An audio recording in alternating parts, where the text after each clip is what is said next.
March 1241. The Carpathian Mountains stand buried under the last gasps of a brutal winter, their passes choked with ice, and silence so complete you could hear a single flake of snow settle against stone. On the western side of those mountains, the Kingdom of Hungary waits. King Bela IV has assembled one of the most formidable armies in Central Europe. Knights in gleaming armour, crossbowmen, infantry columns stretching for miles, and behind them all, the vast, grinding machinery of medieval warfare. Grain wagons, salted meat casks, bakery carts, fodder bales stacked head high, and the thousands of servants, cooks, blacksmiths and supply handlers that kept every European army from simply starving itself to death before it ever met the enemy. It was, by any measure of the age, a serious military force. It was also, though no one in Hungary yet understood this, already defeated. Because on the eastern side of those mountains, something else entirely was moving through the darkness.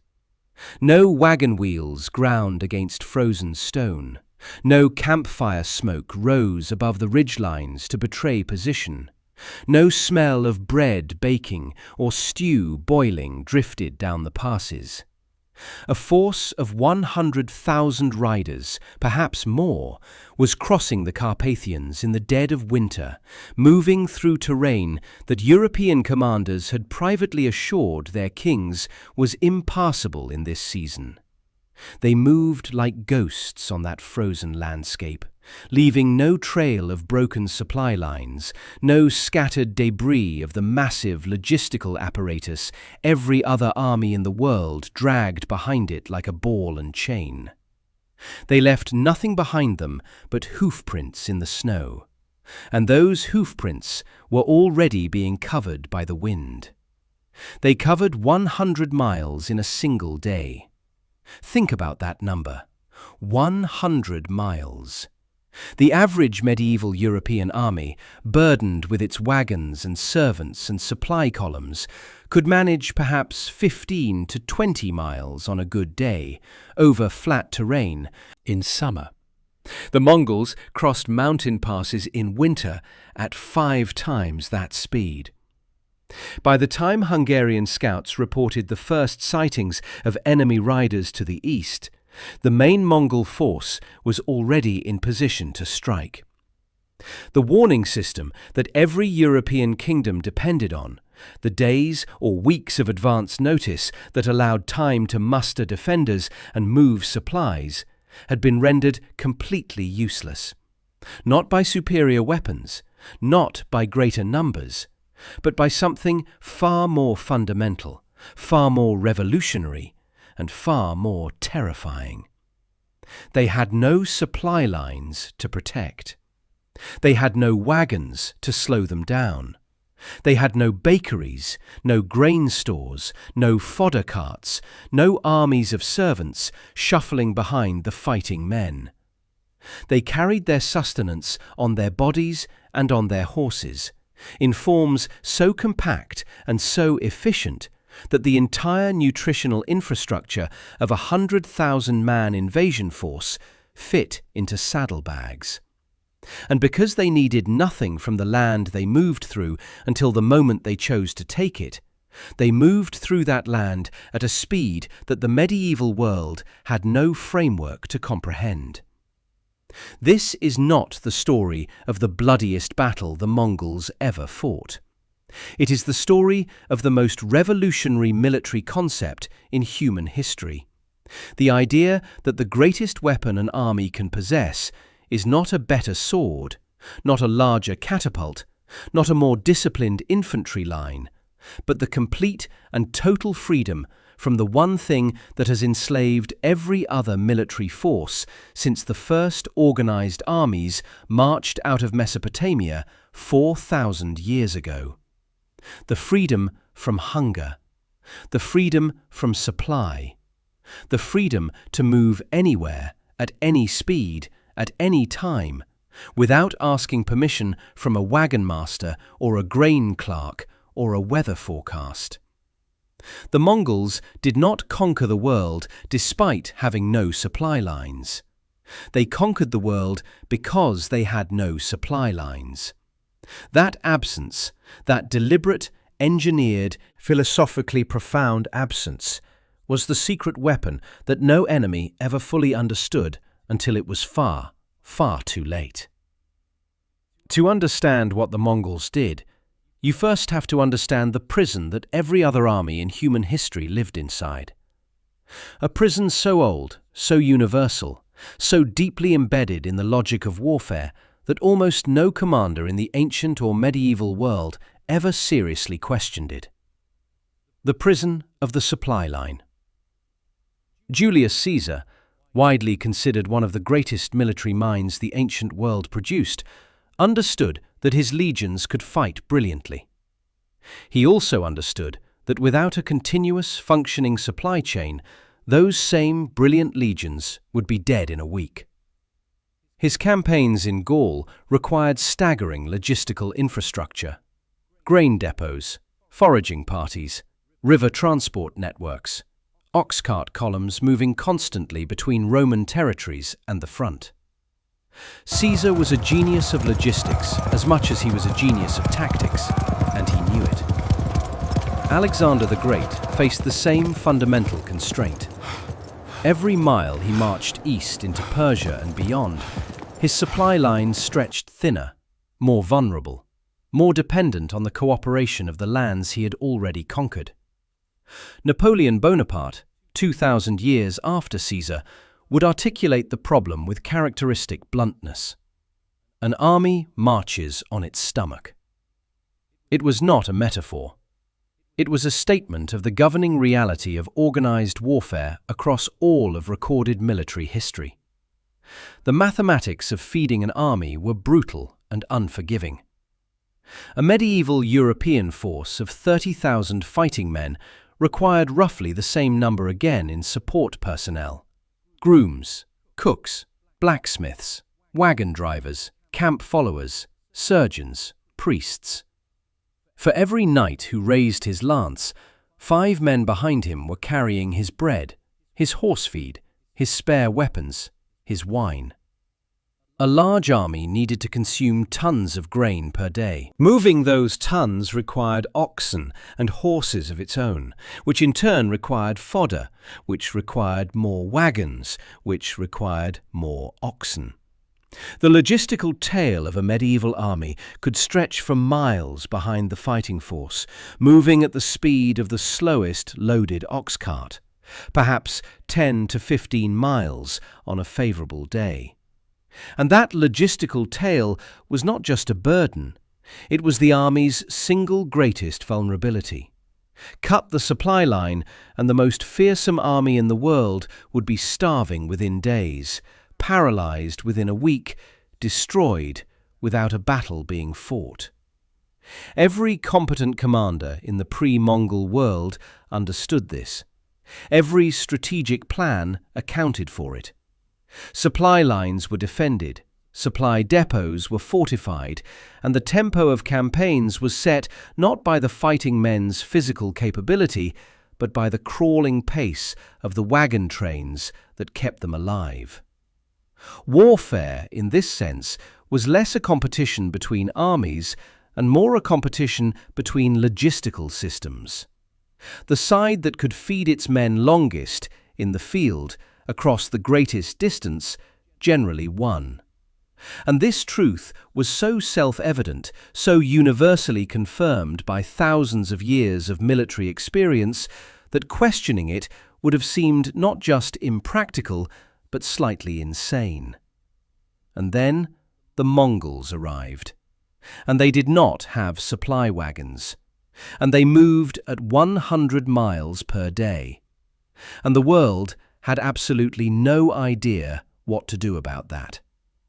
The steppe of Central Asia created the Mongols the way a forge creates a blade, through relentless, merciless pressure applied over generations. The Mongolian plateau is not a forgiving landscape.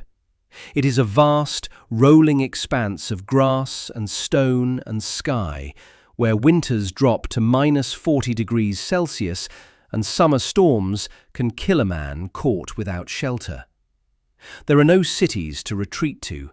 There are no granaries to raid in lean times. The communities that survived on that landscape survived not by accumulating and storing, but by moving constantly, following the grass as the seasons turned, carrying everything they needed on their horses and in their felt tents, wasting nothing, depending on nothing they could not produce themselves or take from the animals that travelled with them.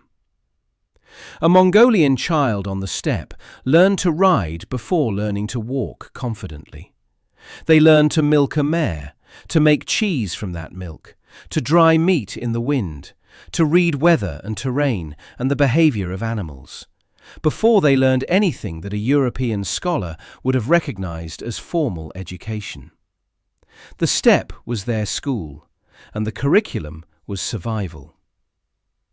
Genghis Khan, Temujin, the boy who had been abandoned to die on that steppe as a child, and who had survived to unite all the tribes beneath one banner through a combination of military genius, political ruthlessness, and an almost supernatural ability to identify and weaponize the strengths of his people, understood something that no sedentary military theorist had ever been forced to confront.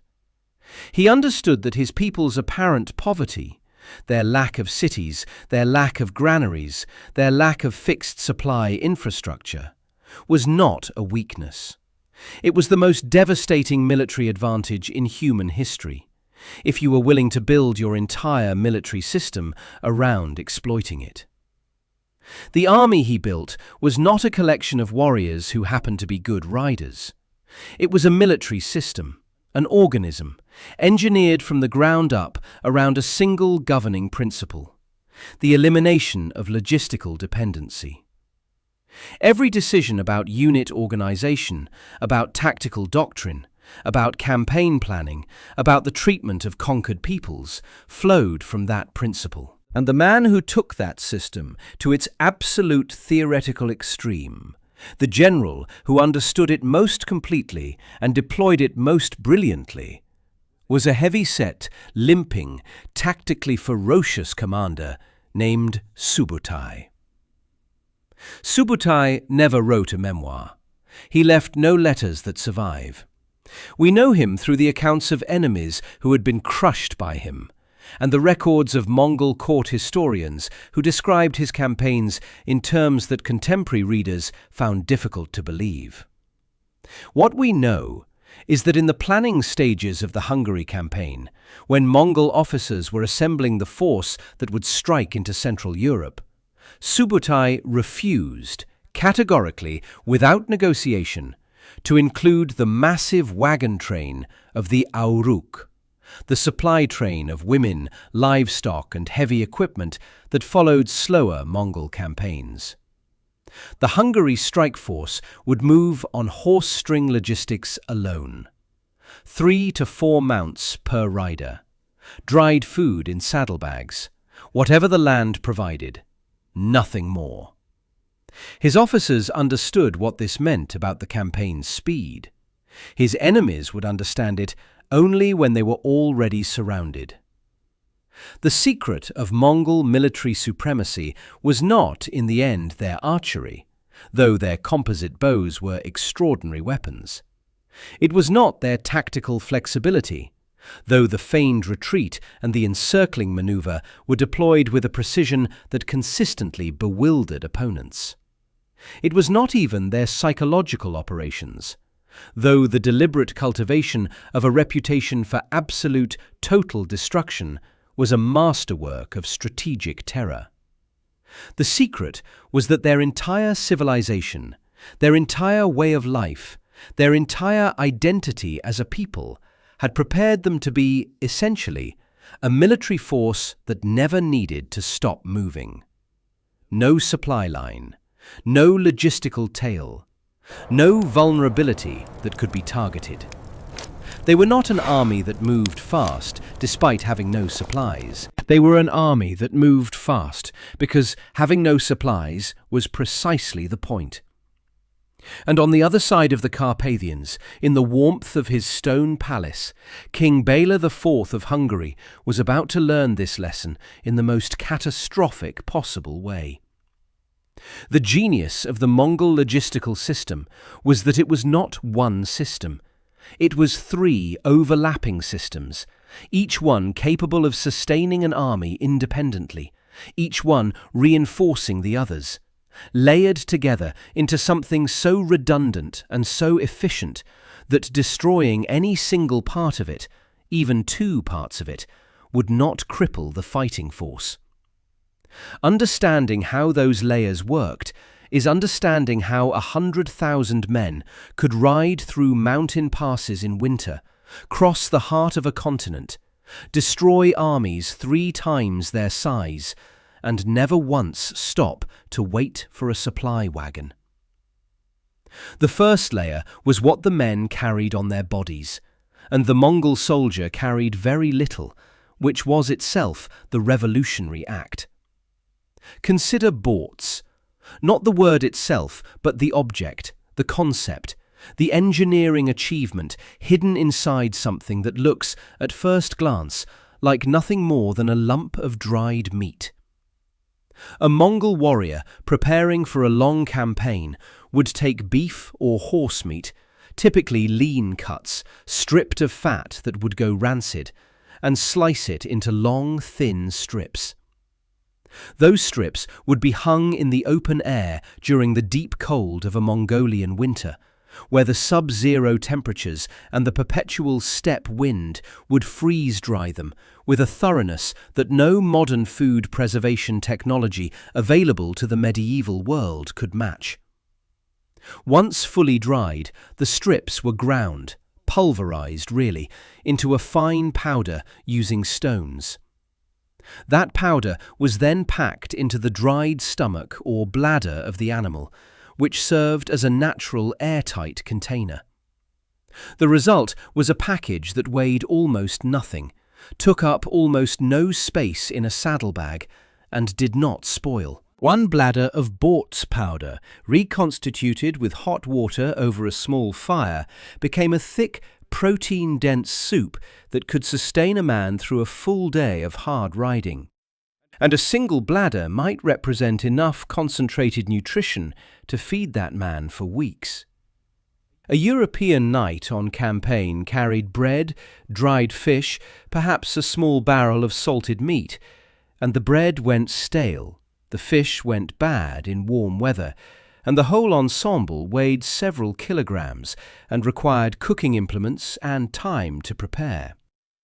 A Mongol warrior carried a leather pouch that weighed perhaps 300 grams and required nothing more than a fire and a pot of water.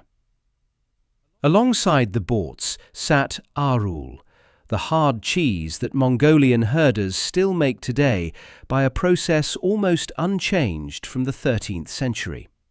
Milk from mares, cows, or camels was curdled, the curds pressed out and shaped into small blocks or balls, and then dried in the sun until they reached a consistency roughly comparable to hardened clay. Arul did not spoil. It was nutritionally dense, providing fat, protein, and calcium in a package small enough to fit in a coat pocket.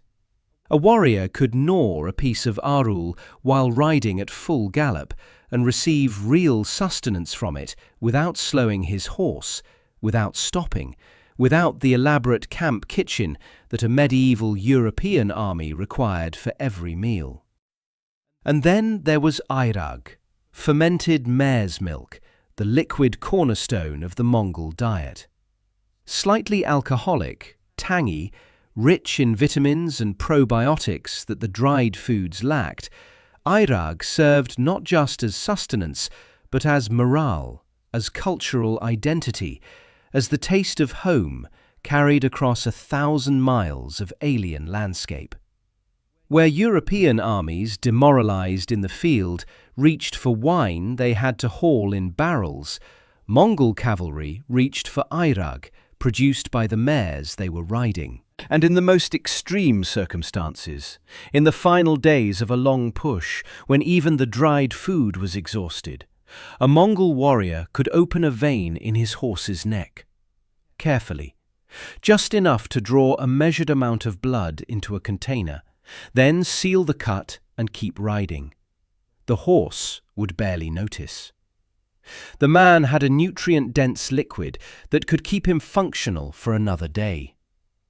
Marco Polo, who travelled through Mongol territories in the latter half of the 13th century, and whose account remains one of the most detailed eyewitness descriptions of Mongol life available to Western scholarship, specifically noted this practice with a mixture of fascination and barely concealed horror that tells you everything about the gulf between European and Mongol thinking about what an army needed to survive. The second layer of the system was the horses themselves, not just as transportation, but as a living, mobile food supply that the army brought with it and that fed itself. Each Mongol warrior maintained between 3 and 4 horses. On any given day of hard riding, he would alternate between them, never running any single animal to exhaustion, so the total riding force remained fresh even when covering those extraordinary daily distances. The mares in the string produced milk continuously. The horses fed themselves by grazing whatever land they moved through. They were, in the most literal sense, a self-replenishing food system that required no human management beyond herding, something every Mongol warrior had been doing since childhood. The breed itself was engineered by the steppe for exactly this kind of use. The Mongolian horse is a small animal by European standards, stocky and short-legged, lacking the dramatic height and speed of the European war horses that knights prized. But it was bred for endurance over speed, for hardiness over elegance. It could survive on whatever vegetation existed, including, critically, digging through snow with its hooves to reach frozen grass beneath, something European horse breeds simply did not do. It could endure cold that would kill a destrier. It could function on less water, and it could maintain a steady pace for hours that would have broken a larger, more muscular horse within the first mile. The numbers attached to the Hungary campaign strain credulity, until you understand the logic. Estimates of the Mongol horse herd accompanying that invasion run to 600,000 animals. 600,000. For a fighting force of perhaps 100,000 men, that is 6 horses per warrior, more than even the standard 3 to 4 allocation, suggesting a level of logistical redundancy that speaks to just how seriously Subutai had thought through the campaign's demands. Those 600,000 horses required grazing land on a scale that would eventually become the campaign's only real logistical constraint, the one weakness built into the system by geography itself. But during the initial strike, moving fast, crossing new land constantly, the herd could sustain itself and sustain the army it carried. The third layer was the land the Mongols moved through, enemy land. This was perhaps the most psychologically sophisticated element of the entire system, because it transformed the target of conquest into a source of supply. Mongol warriors carried fishhooks and basic hunting equipment as standard kit. When an army of 100,000 men moves across a landscape, the combined hunting and foraging capability of even a fraction of those warriors can strip a countryside of edible resources remarkably quickly. But the Mongols were not merely opportunistic foragers. They were systematic extractors, operating according to doctrines that had been refined across decades of campaigns across multiple continents. Advance units would sweep through a region ahead of the main force, identifying food sources, driving livestock back toward the advancing army, stripping granaries. Villages that cooperated found their populations alive, if poorer. Villages that resisted found their populations dead and their food stores taken anyway. The calculus was not complicated, and it was intended to be understood clearly by every community in the path of the advance. Resistance was expensive. Cooperation was merely impoverishing. The rational choice for a farmer watching the horizon for the dust cloud of approaching cavalry was obvious. But the most sophisticated element of this third-layer logistics was what happened to the people who fled. When Mongol advance cavalry struck a region and some portion of the population escaped, fled toward the nearest walled city, toward the nearest larger settlement, those refugees did not merely represent Mongol leniency toward the helpless. They represented, in Subbutai's strategic calculus, a weapon. Thousands of terrified, starving, traumatized refugees streaming into a city consumed that city's food stores. They strained its water supply. They overwhelmed its organizational capacity. They spread panic. And they arrived ahead of the main Mongol force, doing damage to the city's ability to sustain a siege before the first Mongol arrow was ever fired at its walls. The refugees were, in a very real sense, a logistical weapon, a means of depleting enemy supplies while adding nothing to the Mongol burden. Connecting all three layers, providing the nervous system that allowed Subbutai to coordinate a multi-front invasion spanning hundreds of miles, was the Yam, the Mongol postal relay system that Genghis Khan had built into the administrative infrastructure of the empire, and that Urgedei, his son and successor, had expanded into one of the most sophisticated communication networks the medieval world would ever see. At its height, the Yam comprised roughly 1,500 relay stations spread across the empire, positioned every 20 to 40 miles along the primary routes. At each station, fresh horses waited. Riders arrived, passed their message to a waiting courier, took on food and water, and the message continued without interruption. The result was a communication speed that contemporaries found literally incredible. 200 to 300 kilometers per day for urgent dispatches, in conditions that would have taken a European courier weeks. This meant that Subbutai, commanding the Hungary campaign, could receive intelligence from and transmit orders to a force striking Poland simultaneously, hundreds of miles away, in a time frame that made the coordinated two-front assault of April 1241 possible.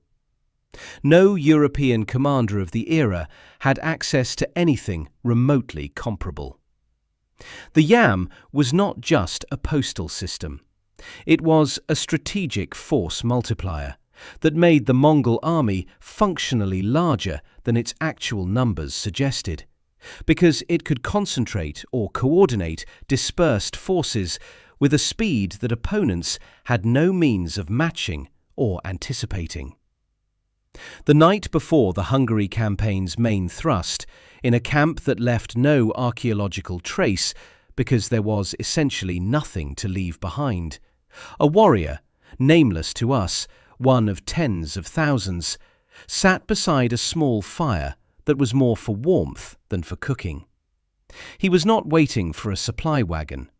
He was not anxious about the bread ration or the water situation. He checked the leather cord on his bow.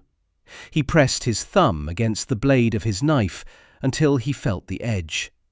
He reached into his saddlebag and touched the Bort's pouch. Still there, enough for days. He looked at his horses, standing quietly in the darkness, and what he thought about, if he prayed for anything at all, was that the grass on the other side of the mountains would be good, that the horses would stay sound, because without the horses there was nothing. The horses were the plan. The horses were the strategy. The horses were the empire. The passes opened in the first week of March, 1241, and the Carpathians, which had been the assumed shield of Central Europe against anything coming from the east, simply failed to perform the function that Hungarian strategic planning had assigned them. The failure was not geological. The mountains were still there, still massive, still cold, still theoretically difficult to cross in winter.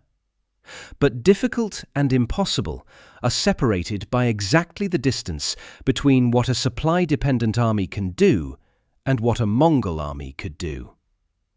3 columns, 3 separate mountain passes, 3 simultaneous axes of advance that struck into Hungary from different directions, with a coordination that implied either supernatural communication or a level of operational planning so far ahead of anything in contemporary European military thinking that it might as well have been supernatural.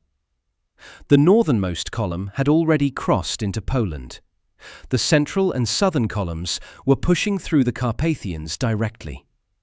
The timing was not coincidental. The timing was Subotai. The sound of it reached Hungarian villages before the riders did.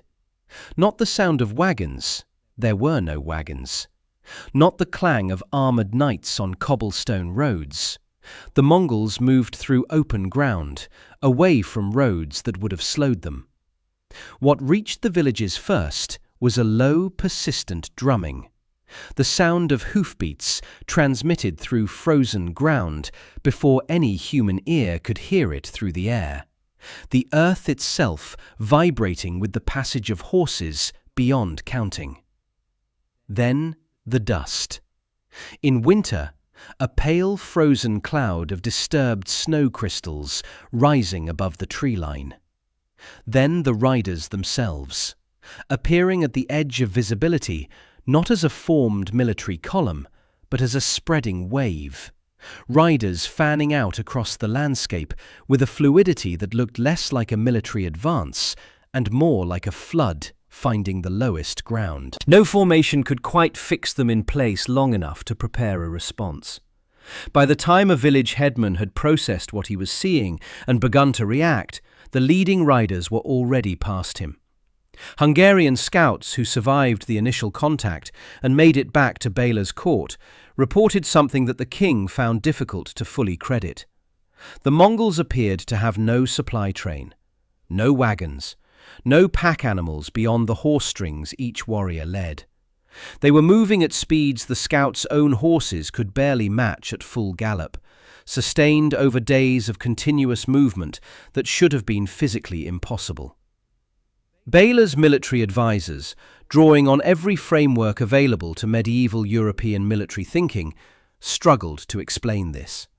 Their conclusion, wrong but internally logical given what they knew, was that the Mongols must be raiding constantly, living entirely off the land moment to moment, which meant they could not sustain a siege and probably could not maintain an extended campaign. They would burn and raid and then have to fall back before starvation caught them. This assessment was understandable. It was also, as the following weeks would demonstrate with painful thoroughness, completely mistaken. By the time Béla had assembled his army and moved east to meet the Mongol advance, the operational picture had already been set in terms that he could not see and would not have recognized even if he could. On the 9th of April, 1241, 2 battles were fought simultaneously, in 2 different countries, separated by hundreds of miles, against 2 different European forces, by Mongol columns that had been moving in coordination across a front broader than any European army of the era had ever attempted to manage. At Legnica in Poland, a force under the Mongol commander Baidar and Kadan met a combined Polish and German force under Duke Henry the Pious, and destroyed it so completely that Henry died on the field. The Mongols cut off his right ear, a grim counting method, and filled 9 large sacks with the ears of the Polish dead. Then they turned south, without pursuing further into Germany. Not because they lacked the capacity, but because Subotai's plan did not require Germany. Not yet. The northern column had served its strategic purpose. It had prevented any relief force from Poland or the German states from reinforcing Hungary. It had done this on the same day the main blow fell. The main blow fell at the Sajo River, near a place the Hungarians called Mohi. Béla had moved his army to the west bank of the Sajo, camping in a bend of the river that offered what his advisers considered good defensive ground. Water to the east, a stone bridge as the primary crossing point, the army massed and relatively secure. He had cavalry patrols out. He had scouts watching the eastern approaches. What he did not have, what no defensive preparation available to his military culture could have provided, was a means of monitoring a force moving at Mongol speed through the darkness of a moonless night. Subutai crossed the Sajo on the night of April 10th. Not at the bridge.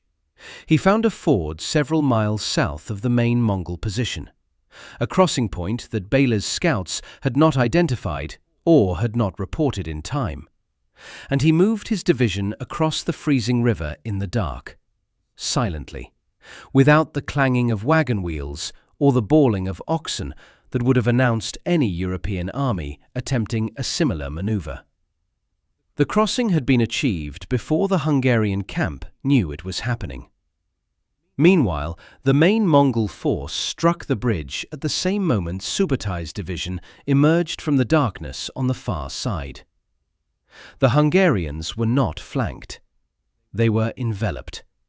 And the envelopment had been achieved not by superior numbers — Béla's army may actually have been comparable in size — but by speed, by the freedom from logistical drag that allowed Subutai to move a division in the dark across a freezing river and arrive fresh on the enemy's unprotected flank at the precise moment the frontal assault went in.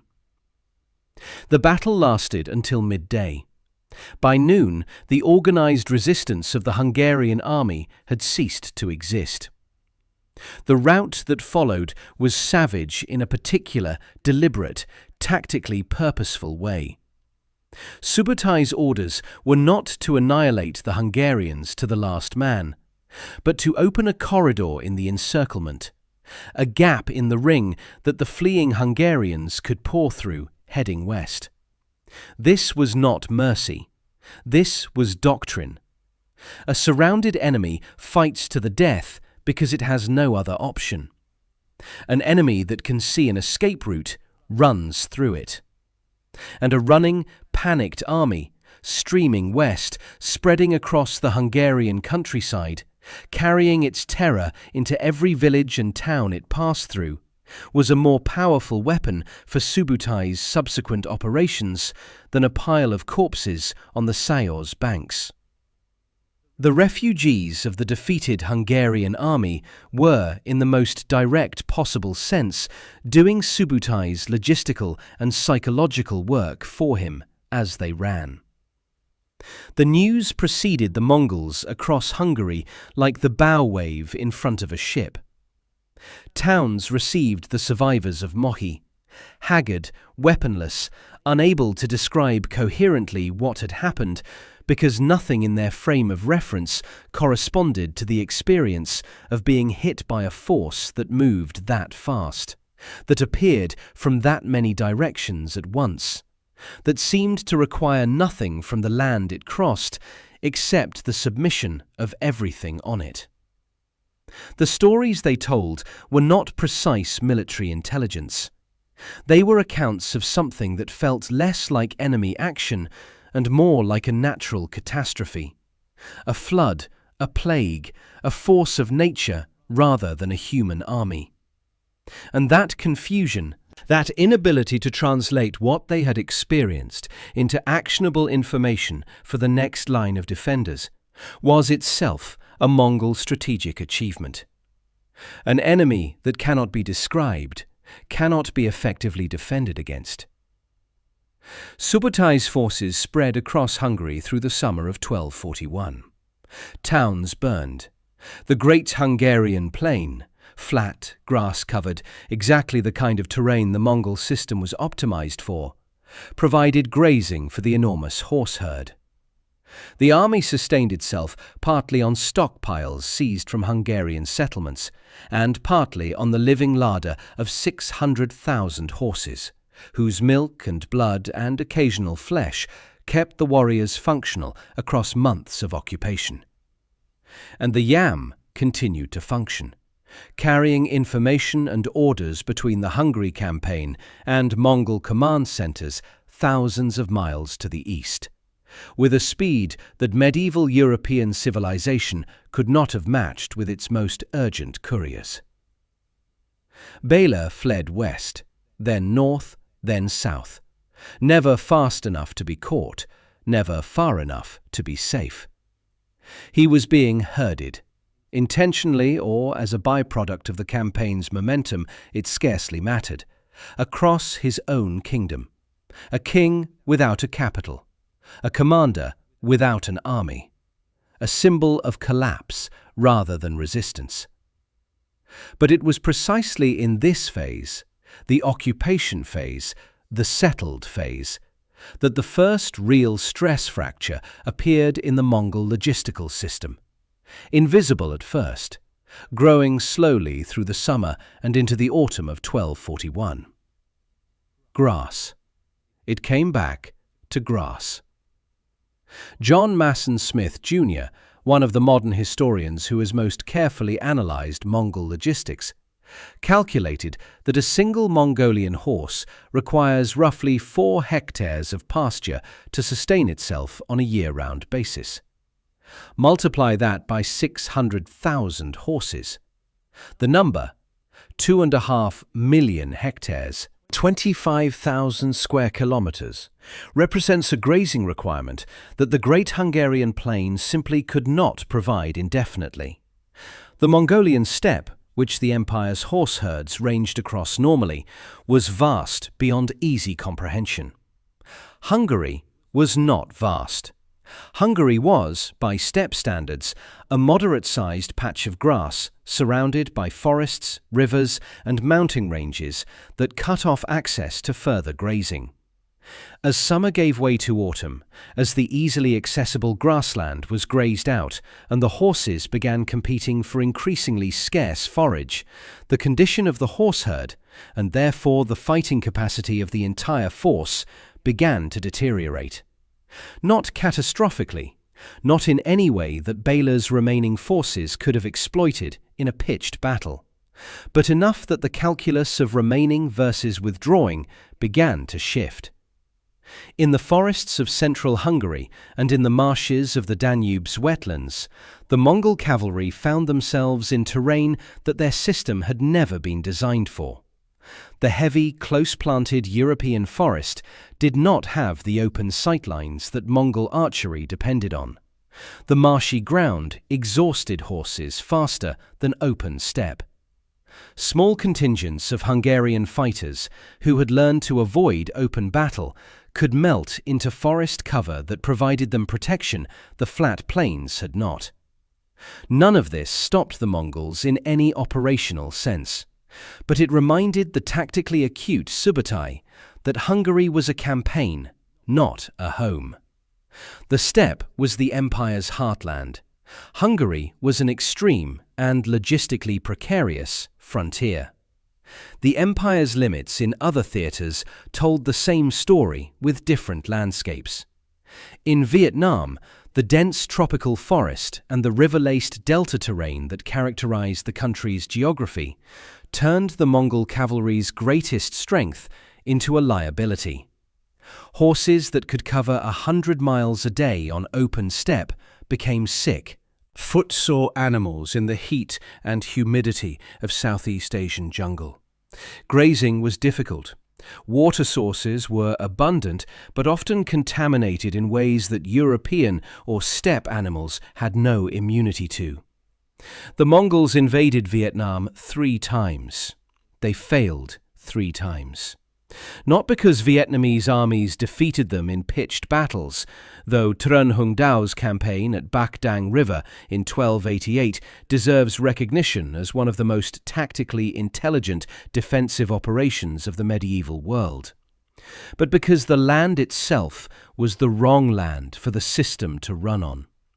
The horse-based logistical model required specific terrain conditions to function. Remove those conditions, and what remained was still a formidable force, but a formidable force that was hungry and slowing down. Japan presented an even more fundamental limitation. The yam could not cross the sea. The relay stations, the fresh horses, the networked communication system that gave Subutai the ability to coordinate simultaneous operations across continents, none of it survived the water crossing. Mongol cavalry arriving in Japan arrived separated from the logistical ecosystem that had made them devastating. They were still skilled warriors, but they were operating without the system that was the actual source of their superiority. And then the typhoon came, both times, and turned a difficult campaign into catastrophe. The world, slowly and at enormous cost, was teaching itself where the system's edges were. The answer was geography. The system's edges were wherever the grass ran out, wherever the terrain closed down, wherever the sea intervened. The Mongol logistical revolution was profound, genuine, and world-changing, but it was not universal. It was a solution perfectly adapted to a specific type of landscape, and it degraded proportionally to the degree that landscape differed from the steppe that had created it. But within its optimal conditions, on the open plain, in the rolling grasslands, in the desert corridors and mountain passes that connected the great steppe to the settled civilizations on its edges, nothing that any of those civilizations could deploy against it in the 13th century was adequate to stop it. The combined armies of the Islamic world, of Christian Europe, of the Chinese dynasties, of the Rus principalities, all of them were beaten not by Mongol ferocity alone, though that ferocity was real enough. They were beaten by speed. And the speed was made possible by an absence, by all the things the Mongol army had deliberately, systematically, philosophically decided it did not need. When Mongol forces withdrew from Hungary in the spring of 1242, suddenly, abruptly, without the kind of decisive military defeat that European commanders had expected to eventually force them back, the landscape they left behind was a document written in absence. There were no abandoned Mongol supply depots, no overturned grain wagons, no scattered equipment representing the detritus of an army that had overstretched itself. There was almost nothing to indicate that the force had been there at all, except for the devastation itself. Burned towns, empty fields, the bones of Hungarians. The Mongols left behind only what they had destroyed, because they had brought nothing with them to leave. The human cost of the 1241 to 1242 campaign in Hungary has been estimated by modern demographic historians working from excavation records and the comparative population data available for the period at somewhere between 15 and 25% of Hungary's total population. Perhaps 500,000 dead, perhaps more. Towns that had been prosperous market centres before the invasion remained empty for years afterward. Not because the Mongols had garrisoned them, but because there was no one left to return to them. The killing had been selective in its geography, but comprehensive where it occurred, and the selection criterion was simple. Communities that resisted were destroyed. Communities that submitted were stripped of resources and left technically alive. From Subbutai's operational perspective, the outcome of each engagement was almost a secondary consideration compared to the logistical extraction the engagement enabled. A defended town that surrendered provided food and horses. A defended town that fought and lost provided roughly the same resources plus the additional benefit of its destruction as a signal to the next town. The calculus was coldly efficient, in a way that had almost nothing to do with rage and everything to do with system optimization. King Bela IV survived. He would eventually return to Hungary and spend the rest of his reign fortifying his kingdom in a furious, sustained building program of stone castles, hundreds of them, covering the countryside, designed specifically to deny the Mongols the kind of open terrain dominance that had made the 1241 campaign possible. He understood, after the fact, what the lesson was. The Mongols could be denied not by matching them in the open field — no European army could do that, and he knew it — but by turning the landscape into a series of hard points that required siege equipment he had witnessed them abandon when the campaign's pace demanded it. The castle-building program was itself a tribute to how completely Bela had internalized the logic of Mongol operational thinking. If you cannot beat them at their game, change the ground conditions so their game no longer applies. In the spring of 1242, the reason the Mongols withdrew from Hungary was not a Hungarian military achievement. It was the grass, or rather, the lack of it. The winter had been hard. The horse herd had been degraded by months of grazing land that was simply not adequate for its size. Ögedei Khan had died in December 1241, creating a succession crisis that required senior Mongol commanders to return to the Mongol heartland for the Kurultai, the great council that would determine the next great Khan. Subbutai, characteristically, had understood the campaign's logistical horizon long before it arrived. Hungary could be raided and terrorized. It could not be made into a permanent Mongol base, because the grass was not there. The same tactical intelligence that had made the invasion possible had always carried within it the knowledge of its own limits. The battlefield of Mohi sat empty through the summer of 1242 and the years that followed, the Sayo running clear over the stones where thousands had died the previous April. Survivors from nearby villages who came to search for relatives found the Hungarian dead, swollen in the April warmth, then whitening in the summer sun, then bones by autumn. What they did not find was evidence of the Mongol presence beyond the fire damage and the absence of livestock.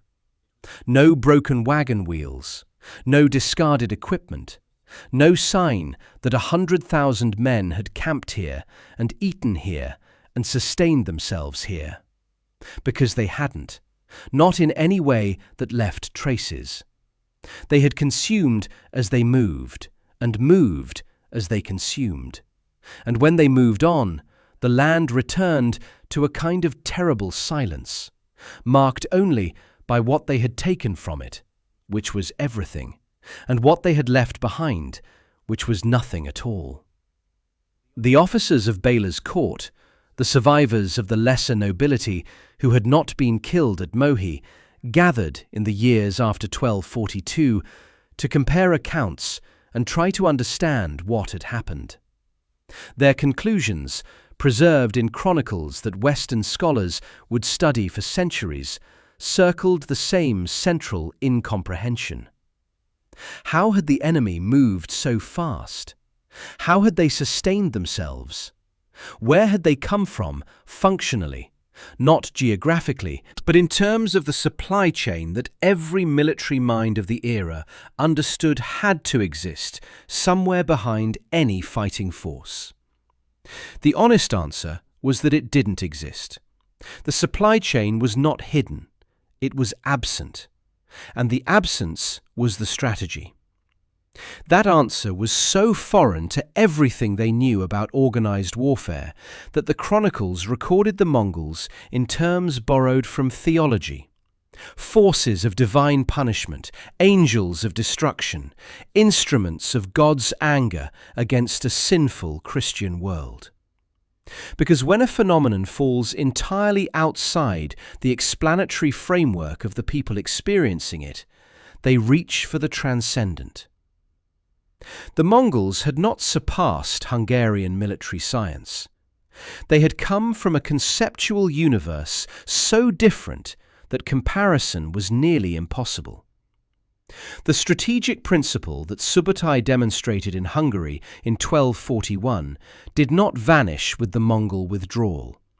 It entered the bloodstream of military theory, slowly, incompletely, always imperfectly, always filtered through the logistical realities of whatever civilization was attempting to apply it, and it has never entirely left. 7 centuries after the Sayo, in the planning sessions before Germany's invasion of France in 1940, a panzer general named Heinz Guderian argued against considerable institutional resistance for concentrated armour breaking through enemy lines and driving deep into the rear, abandoning the flanks, accepting the appearance of vulnerability in exchange for the paralytic shock of speed and penetration. His colleagues thought the plan was reckless. He thought it was Subutai. Guderian had read the histories. He understood that the decisive weapon was not firepower, but dislocation. The collapse of an enemy's ability to organize coherent response when the threat arrived faster than the response system could function. The Blitzkrieg of 1940 was not Mongol warfare with tanks, but the intellectual ancestry was real, acknowledged by some of its architects, visible in the core principle: move faster than the enemy's decision cycle, and logistics becomes the enemy's problem, not yours. Sherman's march through Georgia in 1864, William Tecumseh Sherman burning a 60-mile-wide corridor through the Confederate heartland, feeding his army almost entirely off the land he was destroying, was explicitly framed by Sherman himself in terms that echo the Mongol doctrine with an eerie precision that is probably not entirely coincidental. Live off the enemy. Strike where the enemy cannot concentrate response quickly enough. Make the war expensive for the civilian infrastructure supporting the army rather than for the army itself. The third layer, Mongol logistics, stripping the land, weaponizing the displacement of civilian populations, making the cost of resistance fall on the entire society rather than just the fighting force, appears in Sherman's Georgia campaign with a clarity that suggests either independent derivation from the same strategic logic or a military inheritance that had travelled through intervening centuries in the writings of historians who had described the Mongol campaigns. Modern special operations doctrine carries the principle in its most distilled form.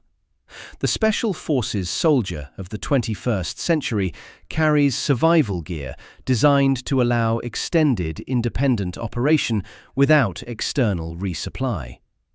The doctrinal language of operating without a logistics tail and living off the land and light footprint operations is the direct descendant of the philosophy that the Mongolian steppe encoded into its people over generations, and that Genghis Khan's military system formalized into doctrine. The men who trained on the steppe for nothing more exotic than survival had created, without intending to create a military doctrine, the military doctrine that every subsequent century of organized warfare has attempted to incorporate and has never quite been able to fully replicate. Because the precondition for the doctrine, a lifetime of training that begins in childhood, in a landscape that demands it, in a culture that makes it identity, is not something any army built on different foundations can simply adopt. The Mongols did not invent cruelty. History has no shortage of cruel armies.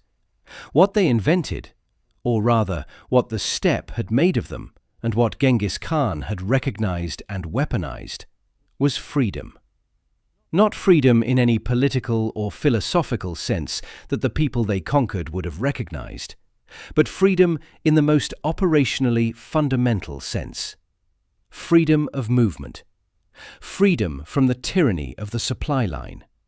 Freedom to appear where no army had any business appearing, at speeds that no planning assumption could accommodate. That freedom was not magic. It was engineering, the product of a specific diet, a specific relationship with animals, a specific communication system, and a specific willingness to accept the apparent poverty of carrying nothing, owning nothing, being sustained by nothing that could not move with you. Their civilization measured itself not by what it accumulated, but by what it did not need.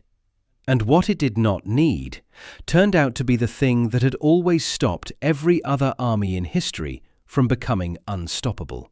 The civilizations they shattered, Khwarezm, the Rus principalities, the Abbasid Caliphate, the Jin dynasty, the kingdoms of Poland and Hungary, were not lesser civilizations in any cultural or intellectual sense. They had universities and libraries and legal codes and cathedrals and poetry. They had, in many cases, significantly more sophisticated economies and much larger populations than the Mongolian plateau. What they did not have was the ability to sustain military force at Mongol speed, across Mongol distances, without the logistical infrastructure that the Mongols had engineered themselves not to need. And in the mathematics of 13th century warfare, that single asymmetry outweighed all the other advantages that size and civilization and accumulated wealth could provide. The steppe that created those riders still exists. You can see it today from satellite images as an immense pale sweep of grass and stone rolling from Mongolia westward into Central Asia, broken only by the occasional town and the lines of modern roads.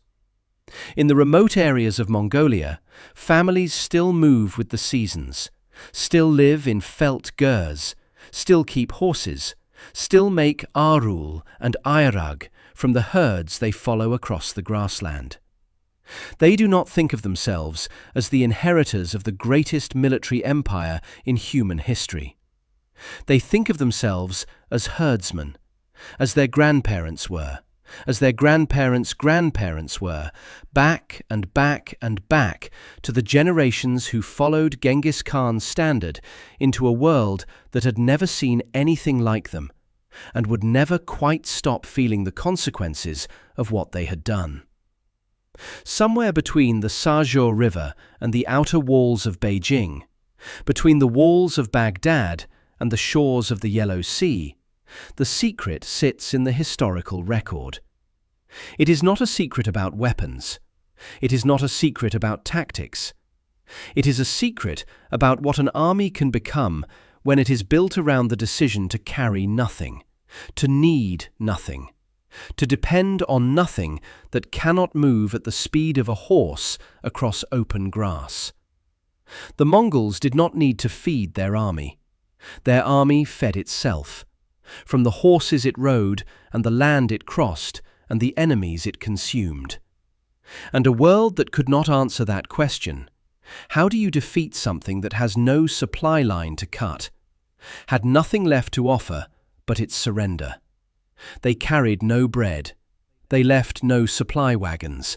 They built no depots. And they conquered everything.